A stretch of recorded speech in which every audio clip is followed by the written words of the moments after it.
we'll start with the big news yesterday. Matthew Pavlich stepping in. What did you make of that when you first heard about it? Yeah, I was really impressed to see him be appointed. We'd known for a little period who they were chasing, and to have some chats with him along the way about what he wants to do with the footy club, what he stands for as a person is really impressive. So, as a footy club, we're really excited about his appointment. Quite amazing how it's gone from being rivals 15 years ago to teammates now. Yeah, that's all. Yeah, well, he's my boss, so I think that's the great thing about what he's done on the football field. Certainly, never understated. He's been one of the best players the comp's seen, certainly in my generation, and the impact he's had on football clubs, but also what he's done off the field to make him as prepared as possible for the role, and he'll do an unbelievable job. How important is he going to be in terms of the trade period for you, negotiating what might come in that space? And have you started to look at that closely now with 3 weeks to go and obviously finals out of the picture? We're always looking at our list. That doesn't change if it's 3 weeks or 3 months. One thing we always want to do is to get the best people in our football program. And Tom played a huge role in that. Matt will do exactly the same. So I expect, Pav to be a part of these conversations virtually from today.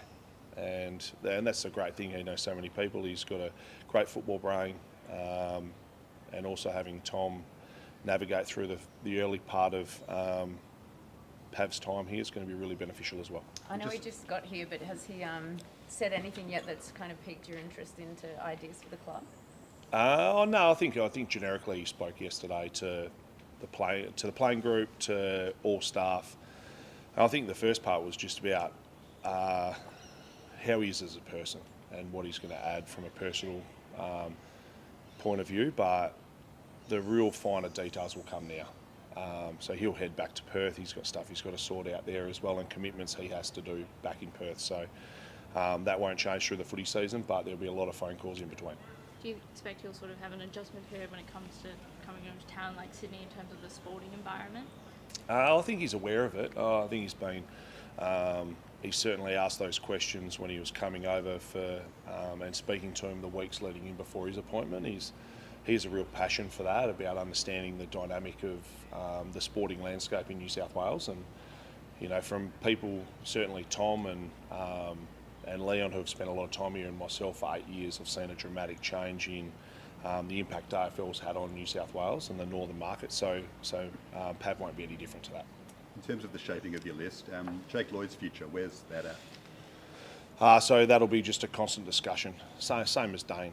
I think I spoke about that a couple of weeks ago, is the option to be able to sit down with Jake and go through a process about what it looks like. He's playing really good footy for us at the minute. We see him as part of our future. There've been reports of a contract being put in front of him? Is it at that stage yet? Throughout the process there's always those things that happen with players. The finer details are stuff that keep between the players and the footy club. So Jake's no different through that.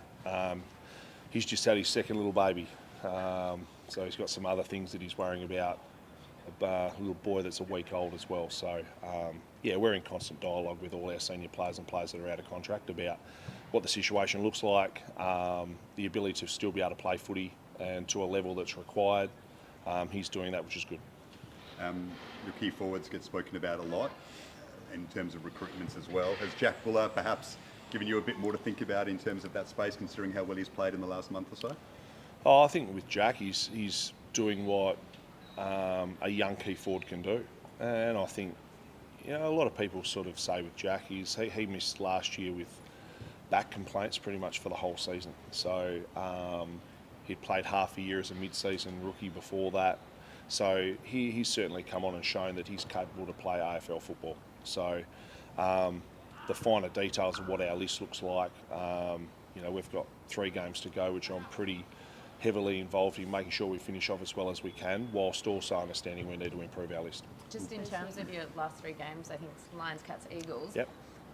Do you feel like you have something to prove? And I don't mean to the public or fans, but the group itself. What do you want to prove to the group? I think one thing the group need to do is to finish off, and certainly against some really good opposition who are striving to play deep into September. I think that's one thing that we want to try and challenge ourselves is against the best teams. Some changes we'll make, but also to, I think the back part of the year, other than a half against GWS, has been really pleasing for the playing group. We've made some inroads into what we want to do, but there's still a lot more, and we get our chance to test ourselves against a couple of upcoming opponents that are really dangerous football teams. Does that mean Neal's out this weekend? Sorry. Lockie Neal's obviously out this weekend, but does maybe James Jordan go to Hugh McCluggage? He's probably one you want to look to shut down. Yeah, he's been really damaging. I think the thing about Brisbane is the amount of talent they have across all areas of the ground. I think when you talk about a dual Brownlow medalist coming out of the team, and Ashcroft's been spending as a Norm Smith medalist, so the depth that they do have is the reason they are where they are, and a team that we aspire to be like. So Hugh's had an unbelievable season. I think one of the better ones individually that someone can have, and his importance through that middle of the ground certainly helps set them up. So we'll get through today and then discuss what the matchups look like. I've been asked about Brodie Grundy every week Yep. now, it seems, but we've got this again a season where All Australian comes into the topic. Do you see him sort of putting his hand up, making a case for that blazer again? I'd be surprised if he doesn't get one. Do you see yourself kind of playing a big hand in where he's at? Because he said to me maybe at the beginning of this season that working with you, he's learned the most out of his entire career. I think the thing with Brodie I've been really pleased at is his ability to adapt to get the best out of himself and from opponent to opponent. I think one thing he does, he dives so deep into mentally preparing as well as he can, and physically what he does. So, he's a really good sounding board for a lot of our younger players with how the attention to detail you need to perform really well. And that's why he's playing such great footy. And that's why I go into weekends really confident that he'll continue to play like that because of the preparation he puts in. Has he gone past Gorner's starting AA ruck for you? I don't look too deeply into where they start. So I just think, the the season he has had a massive impact on certainly our turnaround in the back half of the year, and he was playing extremely well when we weren't. Will McLean and Hayward play this week? McLean will have to get through training today, but all reports he's been really good, and the same with Will. So both will test. Hayden's got through everything he has to, and we've just got to be mindful of the calf and what that presents to us going forward as well. How focused are you on actually winning this week? Like there's this mantra on we want to test the best teams and lay a platform. No, we want to beat them. Yep. Yeah, we're certainly always been in a position that no matter who you play, when you play them, practice games, and certainly the challenge we have of going to the Gabba against one of the better teams is, I think they proved what they had a. I think, as Chris said, one of the games that they haven't had for a while against Gold Coast, but every other one other than that has been first class, and we expect nothing different. The reason I ask that is sometimes there can be this real focus on motivation at the end of the season, but there's a difference between competing and actually winning sometimes and getting over that line for teams that are out of the 8. Is that something you're really focused on at the moment, driving that message home? Yeah, I'm trying to drive a message that we understand what Brisbane's strengths are, which certainly appeal to the playing group about what they need to do to make sure that we give ourselves the best chance to win the game. That's what we're doing. Sorry. You'll be going in as underdogs. Do you think maybe that tag suits you anyway? I'd rather be favourites. It means that you're playing really good football and you're doing everything you possibly can. But, they deserve that. The season they've had and the season we've had have been indifferent. So we need to make sure that we need to prepare. The boys will do as well as they possibly can to test themselves. It's been a while on now, but does the grand final still get a mention in terms of the build-up and motivation levers you can pull? No. There's, we spoke about that leading into round 1 when we played them here. We performed really well against them.